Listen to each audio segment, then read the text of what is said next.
سلام. امروز قرار با هم جایی بریم که خودم هیچ وقت نرفتم، اولین بارمه. میخوایم بریم استادیوم تختی تو خرم‌آباد که بازی مثل رفسنجان و خیبر خرم‌آباد رو ببینیم. این اولین باره توی شهر ما که قرار خانوما برن تماشای فوتبال و اینکه بلیتش رایگان بود، اما یه ظرفیت خاصی داشت که من متاسفانه گیرم نیومد و بلیتو خریدم.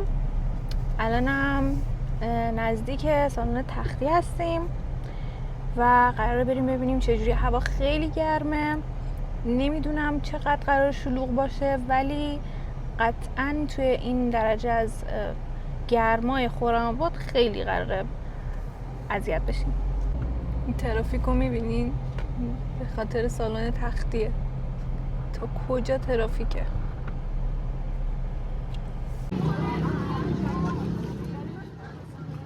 اینجا بی نهایت شلوغ بود و تقریبا به مرز خفگی رسیدیم، داشتیم کاملا میمردیم.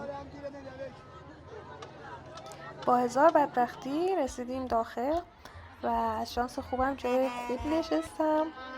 اینجا داشتن بازیکنان گرم میکردن و آماده میشدن واسه بازی.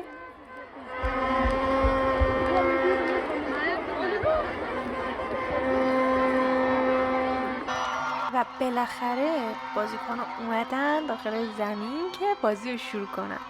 ساعت 7:30 بود که بازی شروع شد و خیلی خیلی هیجانی زیاد بود، مخصوصا نیمه اول. اینجا هم منو میبینید که خیلی خسته شده بودم، ولی خب بالاخره.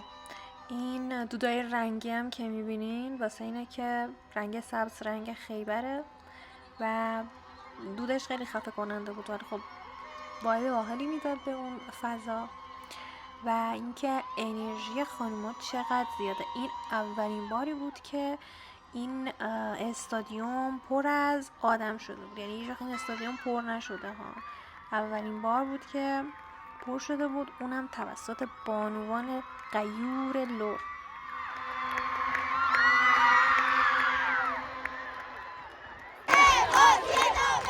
با اینکه مثل رفسنجان 2 گل زد پشت سر هم، ولی ما کم نیاوردیم و دقیقا همینجا اولین گل رو بهشون میزنیم.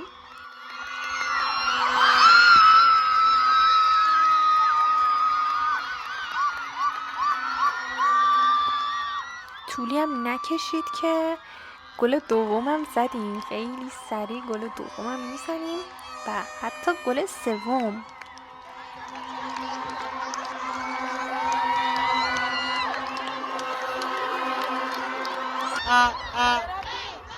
اینجا من نمیدونم یهو چه بلایی سر اون بازیکن بیچاره اومد که یهو پخش زمین میشه.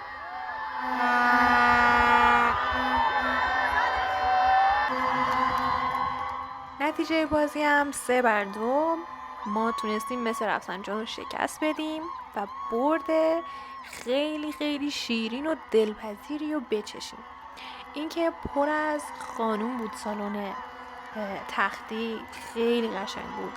تمام 8000 نفری که اونجا بودن، تازه من فکر میکنم بیشتر بودن، احساس میکنم که واقعا بهشون خوش گذشت.